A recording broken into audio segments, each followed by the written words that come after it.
জনাব তারেক রহমান, আমি তাকে উদ্দেশ্য যে নাকি এখন অব্দি বাংলাদেশের মাটিতে পা রাখতে পারে নাই, সে ওখানে থেকে বড় বড় লেকচার দেয় আর আমাদের এখানের বাংলাদেশের অবস্থায় বিকৃতি ঘটাচ্ছে। এখন বলে হচ্ছে আমরা সব উল্টে ফেলেছি, কিন্তু ফখরুল ইসলাম আলমগীর নিজেই বলছে যে আমরা ছাত্রদের পক্ষে নেই। কত বড় মিথ্যাবাদী হলে একজন নেতা এরকম কথা বলতে পারে? ওদের কোন সাহসে ওরা নির্বাচনের দাবি করে? জামাতে ইসলাম ছাত্র শিবিরের ভূমিকা আমরা কখনোই যেটা ছিল সেটা আমরা যেটা চোখে দেখেছি সেটা অস্বীকার করার কিছুই নেই।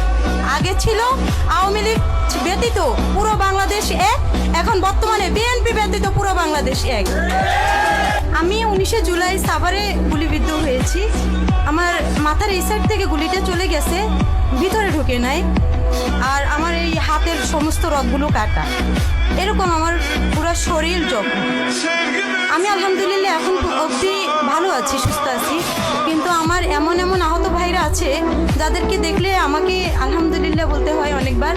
আমি শুকরিয়া জ্ঞাপন করি আল্লাহর কাছে যে আমি অনেক ভালো আছি।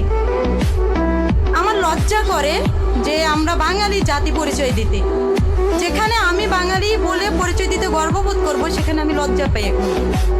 কারণ এত ত্যাগ স্বীকার করার পরেও আমি একজন মেয়ে এবং আমার ভাই বোন সকলে মিলে, আমি জানি না ওই সমস্ত মানুষগুলোর কাছে মানে মৃত্যু অথবা স্বাধীনতা মানে এটা কোন ধরনের বিষয়, ওরা কি মনে করে আমি সেটা জানি না। তবে একটা ভাইকে যখন কোলে মানে হাতের উপরে মারা যায়, একটা ভাই যখন শহীদ হয় তখন কেমন লাগে সেটা আমার আহত যারা রাস্তায় ছিল তারাই জানে। যারা ওই ঘরের ভিতরে টেলিফোনে অথবা মোবাইলে ভিডিও দেখছে তারা কিন্তু এই জিনিসটা বুঝবে না এবং উপলব্ধিও করতে পারবে না। আমার লজ্জা করে কোন সাহসে ওরা নির্বাচনের দাবি করে।